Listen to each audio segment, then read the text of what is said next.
IND's Dr. Kellyann Niotis and movement specialist Beth Lewis sit down to discuss the surprising role of hand and foot agility in enhancing mobility, brain health, and overall strength as we age.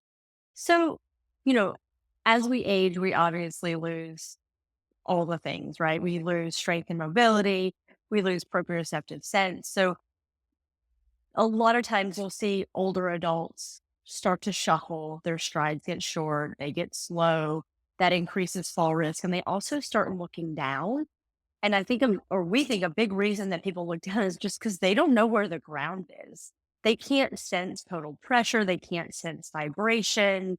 They've lost strength on top of that. So it becomes very tentative. And you see a lot of Parkinson's patients, they lose the ability to look up and they've lost a lot of awareness in their lower leg.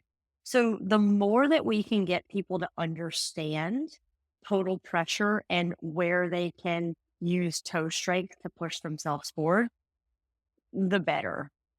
Obviously also there's a lot of mechanoreceptors, just sensory receptors in general in the feet. So it's just a direct line to the brain about what's going on in the body. So there's this really cool thing in our brain called the sensory and motor homunculus. And it's essentially the part of the brain that all of our motor signals and sensory signals go to. And what's really cool about it is it's topographically mapped out to represent the human body. So, in order of importance, our hands, for example, we'll talk about our feet too, but our hands are just so intricate in terms of how many sensory endings they have, what types of fine motor movements they're capable of performing. And you'd be surprised how unable people are to perform really simple coordination movements or simple grip strength movements. The same is true for the toes. You'd be really surprised how many people can't really wiggle or separate all of their toes or move them independently. And as I mentioned before, the brain is a very use it or lose it organ. So if it isn't receiving sensory input from your feet because it's either age-related loss in the peripheral nerves or because it's just not used to moving anymore. So those movement signals aren't there. Those sensory inputs start to degenerate, and it's kind of like a sensory or motor paralysis where you have to retrain your brain. And it just so happens that things like your hands and your feet and your tongue take up so much precious real estate in the brain. And those aren't the things that we tend to really focus on when we go to the gym. We think about training our biceps or doing squats, which are really important. And we should talk about how important muscle mass is to brain health. But there's more than just that. And I have a theory that the more you train your hands and feet and initiate movements with your hands and feet, the more cooperative the loading is up the chain. So you actually improve your muscle mass because you're able to recruit more motor units because things are doing what they're supposed to do as opposed to it being very jointy, I call it.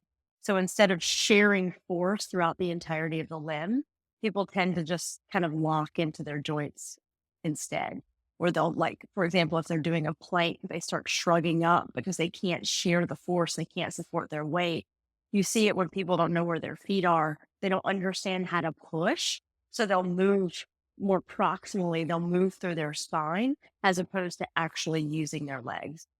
Don't have a tremendous amount of data on that, but I do have a tremendous amount of clinical experience on that. So we have these little things, we call the little eggs that we use. Where are the eggs? We use our eggs. I don't have mine here. It's downstairs. Yeah. So we have different strength We eggs. can send you a link. Yeah. You can get them on Amazon. They're just like gel egg shapes, and Yeah. they come in different squishiness levels. Yeah. So we have people twist them, we have people pinch them, because, a lot of grip strength clearly important. It's a good proxy of overall body strength, but people always just focus on the power grip part of it. But the pincer strength and just individual pressure modulation is really where it's at in terms of waking the brain up. So we use a lot of those. And I also coach people to initiate movements, pulling, pushing from their hands. In terms of feet, we use toe spacers, a lot of toe spacers. There's also these activation insoles that I really like from a company called Naboso. Not that I'm like really big on promoting companies, but this is the only company that has them. But they have these texture, like little texture things. So they really wake people's feet up. And you can even, they have some that are more like neuro insoles, and they're just a more, dissociated texture. It's more intense. And I think they're fabulous because they just remind you every step you take where your feet are. I love using those, and definitely shoes that allow your feet to splay. These are all really important things because if you can't get that splay, you lose a lot of strength and a lot of awareness.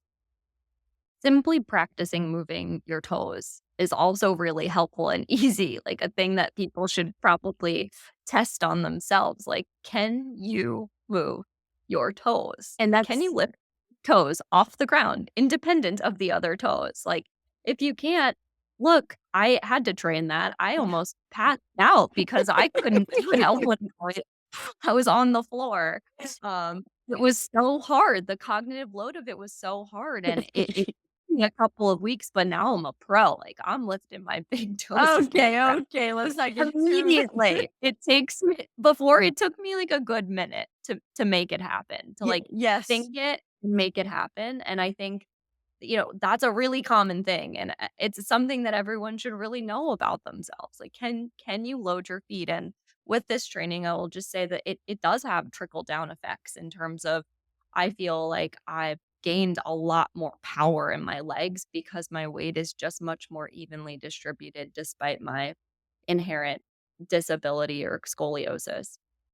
We hope you enjoyed this video. To access a free Mastering Brain Health course led by Dr. Richard Isaacson, visit ind.org/learn. And to directly contribute to IND's research efforts, visit ind.org/donate.